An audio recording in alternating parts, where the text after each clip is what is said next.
కృష్ణా జిల్లాను కుండపోత వర్షాలు ముంచెత్తుతున్నాయి.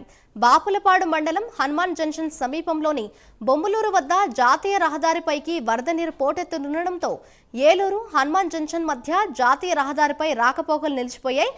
దీంతో ట్రాఫిక్ జామ్ భారీ ఎత్తున నిలిచింది.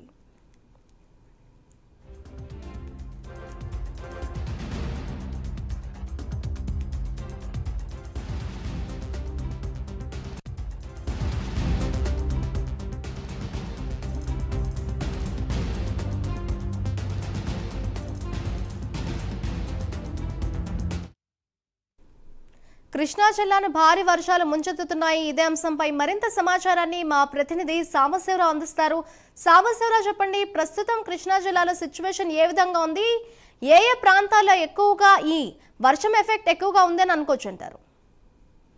అదే మనం చూసుకున్నట్లయితే రాత్రి మొదటి నుంచి కురుస్తున్నటువంటి వర్షాలతో అయితే మాత్రం ఉమ్మడి కృష్ణా జిల్లా వ్యాప్తంగా కూడా భారీగా రోడ్లు మరియు వాగులు వందం కనిపిస్తున్నటువంటి పరిస్థితి.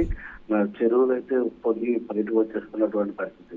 ముఖ్యంగా విజయవాడ చుట్టూతో ఉన్నటువంటి జాతీయ రహదారులన్నీ కూడా నీట మునిగిపోవడంతో అంతరాయం కలుగుతున్నటువంటి పరిస్థితి. జాతీయ రహదారిపై ప్రయాణాలు కూడా నిలిచిపోయినటువంటి పరిస్థితి.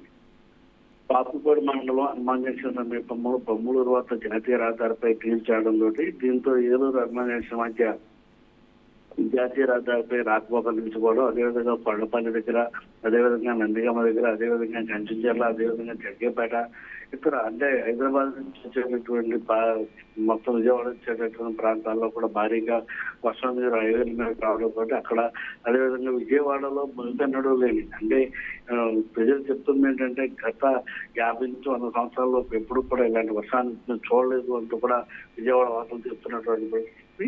అంతటి వర్షాన్ని అయితే విజయవాడలో పట్టడం మనం వేరుగా చూసామంటూ కూడా వాళ్ళు చెప్తున్నటువంటి పరిస్థితి. ఇంకా విజయవాడలో ఎక్కడ కూడా బయటకు రావాలన్నా సరే అందరూ కూడా తెలిసిపోతున్నటువంటి పరిస్థితి. అదేవిధంగా ఇటు కృష్ణా జిల్లా వచ్చేసరికి అవనిగడ్డ, మచిలీపట్నం, పామరు, గుడివాడ, గూడూరు, పెదన, పెనమలూరు ఈ నియోజకవర్గాల్లో కూడా భారీగా పంట నష్టం అయితే వాటిల్లినటువంటి పరిస్థితి. ఇక్కడ కూడా జలాశయాలు, చెరువులు నిండిపోయి రోడ్ల మీదకి వర్షం మీద రావడం, కొన్ని గ్రామాలకైతే ఇక్కడ అంతరాయం కలగడం, రాకపోకల నుంచి కూడా ఇలా అన్ని కూడా వరుసగా చూస్తున్నటువంటి పరిస్థితి. మొత్తం మీద ఉమ్మడి కృష్ణా జిల్లా వ్యాప్తంగా కూడా భారీ వర్షాల దాటికి అయితే మాత్రం భారీ ఎత్తున నష్టం వాటిల్లని చెప్పాలి. అటు పంట నష్టంతో పాటు ఇటు రోడ్లు కూడా కొట్టుకుపోవడం, రహదారులన్నీ కూడా దెబ్బతిన్నటువంటి పరిస్థితి. ఎక్కడ కూడా పూర్తిగా ఎవరన్నా బయటకు వెళ్ళాలన్నా కూడా వెళ్ళలేనటువంటి పరిస్థితుల్లో ఇక్కడ ఉన్నటువంటి సిచ్యువేషన్ అయితే ఉన్నటువంటి పరిస్థితి. Right, thank you Sambasivarao.